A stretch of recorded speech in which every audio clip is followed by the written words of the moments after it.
Good morning all. இன்னைக்கு SI technical exam பற்றி பார்ப்போம்.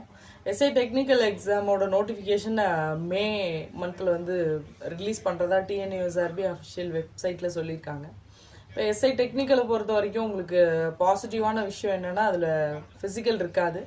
உங்களுக்கு ஏஜ் லிமிட்டும் வந்து அப் டு 32 வரைக்கும் இருக்குது. காமன், அதாவது ஜென்ரல் கேட்டகரிக்கு. அது இல்லாமல் ஹைட்டு பார்த்தீங்கன்னா ஜென்ரல் கேட்டகரிக்கு 163 மென் அண்ட் உமனுக்கு 154. அது இல்லாமல் எஸ்சி எஸ்டி கேண்டிடேட்ஸ்க்கு 160, உமன் கேண்டிடேட்ஸ்க்கு 152 சொல்கிறாங்க. அதனால் உங்களுக்கு ஹைட்டும் வந்து எலிஜிபிள் ஆகிறதுக்கான வாய்ப்புகள் வந்து உங்களுக்கு அதிகமாக இருக்குது.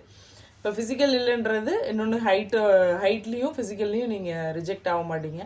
இதில் நோட்டிஃபிகேஷனில் பார்த்தீங்கன்னா ECE, CSE, AI artificial intelligence and data science, இதெல்லாம் BE candidates and BTech candidates இவங்க 2 பேருமே அப்ளை பண்ணலான்னு சொல்லியிருக்காங்க.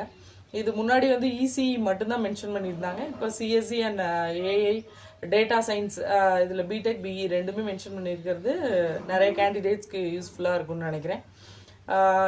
எக்ஸாம் பார்த்தீங்கன்னா நார்மல் எக்ஸாம், அதாவது நம்ம எலிஜிபிலிட்டி டெஸ்ட் வந்து 100 கொஷின் 100 மார்க். அதில் 40 மார்க்ஸ் வந்து எடுத்திங்கன்னா தமிழ் எலிஜிபிலிட்டி டெஸ்ட். அடுத்து மெயின் ரிட்டன் எக்ஸாமினேஷன் இருக்குது.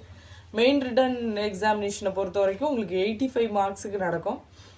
85 வந்து 85ல் 30 வந்து ஜிகே அண்ட் மீதி 55 வந்து உங்களுக்கு இந்த உங்களோட பிஇ அண்ட் பிடெக் அந்த உங்களோட டிகிரி இதுலேருந்து வரும், அந்த சப்ஜெக்ட்ஸ்லேருந்து வரும். அது இல்லாமல் இன்டர்வியூ இருக்கும். இன்டர்வியூக்கு 10 மார்க் இருக்குது, அதாவது 95.